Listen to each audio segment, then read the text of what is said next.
Hey guys, welcome at Away from Keyboard. Today I will be taking a look at is Destiny 2 worth playing without any DLC.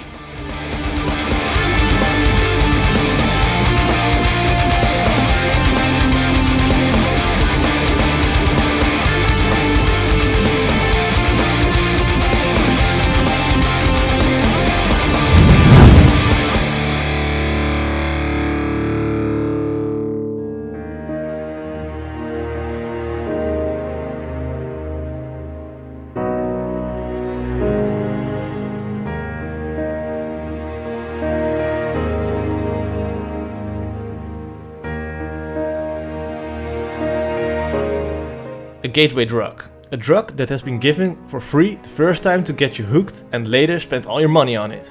A lot of game developers use this method. Give a player a free trial in which he or she can get the taste of the game. But do you want to continue and get to the real stuff? You gotta spend those dollars, yo!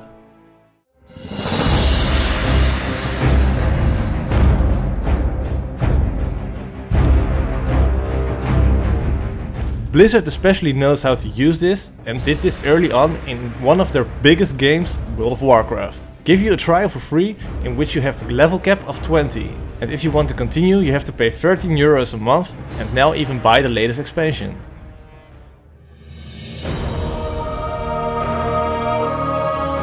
So it isn't strange that now that Bungie, the original creator of the Halo games, has joined Activision as well, they would use the same system for their game Destiny 2. Well, actually it's a bit different. The first Destiny game only flourished after DLC had released and gave the game real endgame material. But Destiny 2 didn't do well. It got a lot of bad reviews due to the fact that it had less content than its predecessor. The story really got an upgrade, but again didn't have any great endgame material. Now after some time a few DLC have been released, making it a more complete game. And Bungie wants new possible players to see this and try it out. So all of a sudden they give away copies of the game without DLC for free. It was free on Battle.net for a short while and on PlayStation Plus. Some game stores in my area even sold a physical copy for only €5. But is it worth playing though, without having any DLC and having to pay any money? Destiny 2 is in its core a first-person shooter that plays and feels a lot like the Halo games, but with a few RPG elements added. You can level your character by gaining XP and getting better gear. You can do this by doing quests or simply shooting aliens in the face.